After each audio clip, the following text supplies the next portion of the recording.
जर तुमचं वजन कमी असेल, तुम्ही अशक्त असाल, आळस येत असेल आणि त्यासाठी तुम्ही शक्ती वाढावी, उत्साह वाढावा यासाठी वेगवेगळ्या प्रकारचे पोषक पदार्थांनी युक्त ड्रायफ्रुट्स, मांसाहार, दूध, दही, पनीर यासारखे पदार्थ खात असाल तरी सुद्धा तुमचं वजन वाढत नाही, उत्साह नाही, ताकद नाही, शरीरामध्ये बळ जर येत नसेल तर हा सिद्धांत समजून घ्या। हा सिद्धांत आहे जठराग्नीचा।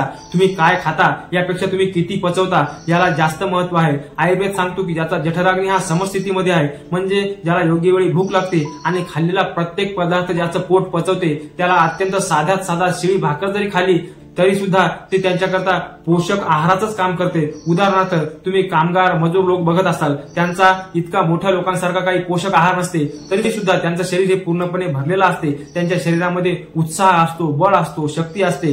तसा उत्साह जर तुमच्यामध्ये जर नसेल तर त्याचं कारण या सिद्धांताने समजून घेऊ शकता। तर तुमच्या शरीरामध्ये जठराग्नी हा मंद आहे। तर जठराग्नी हा प्रदीप्त करण्यासाठी काय करायला पाहिजे, तर त्यासाठी एका छोट्याशा उदाहरणातून तुम्हाला समजून सांगतो की एका गवतावरती पेटलेला छोटासा अग्नी आहे, त्यावरती जर तुम्ही मोठमोठे जर खोडं जर टाकले पेटण्याकरता तर तो अग्नी विझून जाईल। छोट्या अग्नीला जर तुम्हाला खूप मोठं भडकवायचं जर असेल तर अगोदर त्यामध्ये छोट्या छोट्या ज्या आहेत त्या काड्या टाकल्या पाहिजेत, त्या अग्नीचं रक्षण केलं पाहिजे। मग त्यातून थोडी आग भडकेल, त्यामध्ये आणखी दुसऱ्या त्यापेक्षा थोड्या मोठ्या मोठ्या काड्या टाकायच्या आणि तो अग्नी जसा जसा भडकत जाईल, एकदा भडकल्यानंतर त्यामध्ये तुम्ही कितीही जरी लाकडे टाकली तरी सुद्धा तो सर्व जाळून भस्म करेल, त्यांचा कोळसा राख करेल। त्याचप्रमाणे तुमच्या जठराग्नीचा सुद्धा आहे, तो जर नुकताच जर प्रदीप्त होत असेल आणि त्यामध्ये जर तुम्ही जर मांसाहार, ड्रायफ्रुट्स यासारखा जड आहार जर टाकला तर तो पचवू शकणार नाही। तो न पचल्यामुळे शरीरामध्ये तो सडेल, त्या सडलेल्या पदार्थामधून दूषित रस तयार होईल, त्या दूषित रसातून दूषित रक्त तयार होईल आणि वेगवेगळ्या प्रकारचे आजार होतील। तरी सुद्धा तुमच्याला कब्ज होईल, अपचन होईल, डायरिया होईल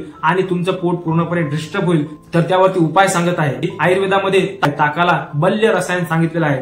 तर दह्यापासून जे ताक बनते ते आपल्याला 100 मिली ताक घ्यायचं आहे सकाळच्या जेवणासोबत। पाचक रस चांगल्या प्रकारे निर्माण व्हावेत, खाल्लेल्या अन्नाचं पचन व्हावं यासाठी त्यामध्ये उष्ण जे औषधी असतात, सुंठ, पिपळी, काळी मिरी आणि त्यामध्ये थोडासा गोड चवीपुरता जर घालून हे जर ताक जर तुम्ही सकाळी जेवणासोबत जर पिलं तर हे जे मिश्रण आहे हे तुमच्या जठराग्नी करता चांगल्या प्रकारे इंधनाचं काम करेल। त्याने तुमचा जठराग्नी प्रदीप्त होईल, पचन संस्था चांगल्या प्रकारे काम करेल, गट हेल्थ एकदम चांगल्या प्रकारे सुधारेल आणि तुम्ही जेही काही खाल ते तुमच्या शरीराला पाचन होईल आणि त्यापासून तुमच्या शरीरामध्ये रस, रसापासून रक्त, रक्तापासून मांस, त्यापासून मेद, अस्थि, मज्जा, शुक्र यासारखे जे सप्त धातू तुमच्या शरीरामध्ये तयार होतील आणि तुम्ही उत्साही, बलवान आणि आरोग्यवान व्हाल।